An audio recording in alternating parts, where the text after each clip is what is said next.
Charlie Kirk is dead.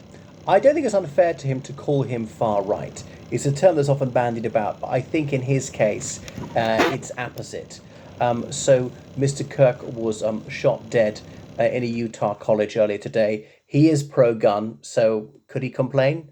All right, I'm being flippant. Now, I said he didn't want him to come to any harm. Perhaps he deserves less sympathy than most. Nevertheless, it's murder. Whoever shot him should get a life sentence. So that was it. He was there in Utah addressing a college audience, which he liked to do, under his tent when he was shot at from some great distance, struck in the neck, I think by a single bullet, rushed to hospital but died very quickly. So that's it. The 31-year-old is no more. So he's from Chicago. He was part of Turning Point, trying to disseminate his ideology. So he was over-opinionated, an ignoramus, a blowhard, as they say in the United States, an uneducated man. And how did he think he knew anything? He's an example of the Dunning-Kruger effect in action, precisely because he wasn't intelligent. He thought he knew everything. He's like Bertrand Russell says, the trouble is the fools and fanatics are always so certain. The wise and intelligent people, they are unsure. They have reservations. They can see the other point of view.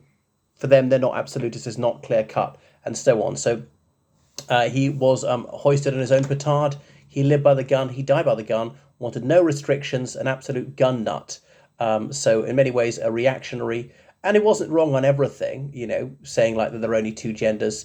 He was a deranged Trumpite. No matter what lies Trump said, he was on his side. No matter how vile Trump's race-baiting rhetoric, Charlie Kirk was up for that. And so on. But he was vile. He was sort of anti-scientific, anti-environmental. He was some just dim-wit conspiracy theorist and so on. And he really shouldn't have got so much of a hearing. And he was also a McCarthyite, trying to kick people off school boards, library boards, because they had liberal left views. Now, I'm opposed to the liberal left, but they have their place. They can contribute, and I don't want cancel culture in either direction. Okay, there's left-wing cancel culture, there's right-wing cancel culture. That's both bad. Let 1,000 schools of thought contend. So it looks like left-wing terrorism, which is not to say there's no right-wing terrorism. There is. Okay, it's not the preserve of any one ideology. So there's a person of interest has been identified.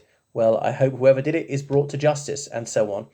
So he spoke years ago about how he may one day be shot. So Charlie Kirk was known for his anti-Islamic bile. Wow, I mean, didn't know much about many other countries. Was been to the United Kingdom, certainly debated at the Oxford Union. But he was good at least on one issue, that he did at least want to defend children. But there were exceptions because, of course, he advocated for the mass murder of little children if they were Palestinians and so on. So that's it. Anyway, on Truth Social, ha ha ha, Truth. Donald J. Trump has paid tribute to him, the guy who didn't get into West Point, the U.S. military academy. So there he's been evangelizing for his cause all his life. And then he died doing what he loved best at Utah Valley University, part of his American comeback tour. And, so he denied climate change. He was all for so-called family values, which is the imposition of his family structure on everybody else, and things like that. Anyway, he was an irrationalist, really. So in some ways, very bad news. A hyper-capitalist, okay, but why not on drugs? Why not on prostitution and so on? And why not on labor, allowing mass immigration and so on? So he wrote the MAGA doctrine about that. So he was married, he had a daughter and a son, and that's it. He was a religious maniac as well. So, a bad man. I will not miss him. I did not want him to be killed, but he did at least advocate for defending little kids. But there was a gotcha moment they tried when he's having some public debate, prove me wrong, a bit like Stephen Crowder's Change My Mind, which they show him a fetus and says, is this a human being? He says, yes, of course. He said, that's a dolphin fetus. Okay, everybody erupts in laughter. The argument being that because you couldn't distinguish a dolphin from a human being at this stage, therefore this human is not a human, which is preposterous. Such humans are indeed human. Though they may not look at it just like an adult. You might not be able to tell an adult from another human being, from another species at night in the dark or at a great distance or something like that, or a very poor visibility. That doesn't mean these people aren't human. It's a completely specious argument, but some people fall for that. So that's him saying that Mohammedans should not be admitted to the United States, and all sorts of bigoted, vile stuff. He was someone who was disseminating every anti-Semitic trope going. So it was also about them controlling the media, but he was also very anti-Muslim, saying that Muslims are bad and dangerous and barbaric, and he never saw an atrocity that they didn't like. So he was very close-minded, and it was also comfortable for him that, you know, straight white American males were good, everybody else was bad, and people like him should be in charge, that the United States had never aggressed or wronged any sovereign state ever in its history. It was all just so preposterous, all just so historically illiterate, and just wouldn't accept countervailing evidence that proved him dead wrong. You know, there are many countries with a different economic model, like, you know, Sweden, Norway, Denmark, Finland, Luxembourg, which, you know, with lower unemployment, with lower inflation, with higher growth, with, you know, just longer life expectancy, better well-being, and that, you know, in a highly developed country, that gun laws do save lives. And I know you can say, look at the slaughterhouse states of Central America, and those are failed states largely because of drugs they're selling in the United States. That yes, there is a very high death rate there despite their gun laws, but that's, I suppose, because, you know, these are largely failed states, that the criminal gangs have just taken them over.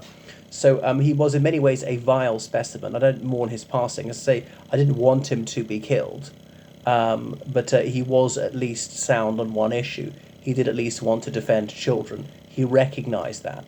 Girls and boys, they're human even when they are in utero, and they have the right to life, and they must be defended. So, you know, can the devil speak true? Yes, he could on one thing. But apart from that, I thought that he was noisome, absolutely barbaric. What an idiot. And I wouldn't say that about all my enemies. There's some of my enemies who are highly intelligent. Now, he was a capable and glib debater, and got to hand it to him for attempting to debate people far more intelligent than him, and coming off actually not that badly the worse for wear. So he did what he wanted to in his 31 years, but sadly his baleful influence has been spread across the world, and there are many MAGA sort of people who will have followed that, the white supremacists, saying that the Civil Rights Act of 1964 was a bad thing. I mean, what? That racial equality is a bad thing? That's sick. At the same time, he did say that Martin Luther King Jr. was a hero, and he was. The Reverend Dr. Martin Luther King Jr. was a martyr who most nobly and gallantly laid down his life for racial equality, was against violence, tried to promote fraternal love amongst all races, and that is truly admirable. But it's preposterous to say that 1964 Civil Rights Act in the United States led to DEI, supposedly diversity, equity, and inclusion, which we know is actually discrimination, not equality at all, exclusion, and maybe injustice.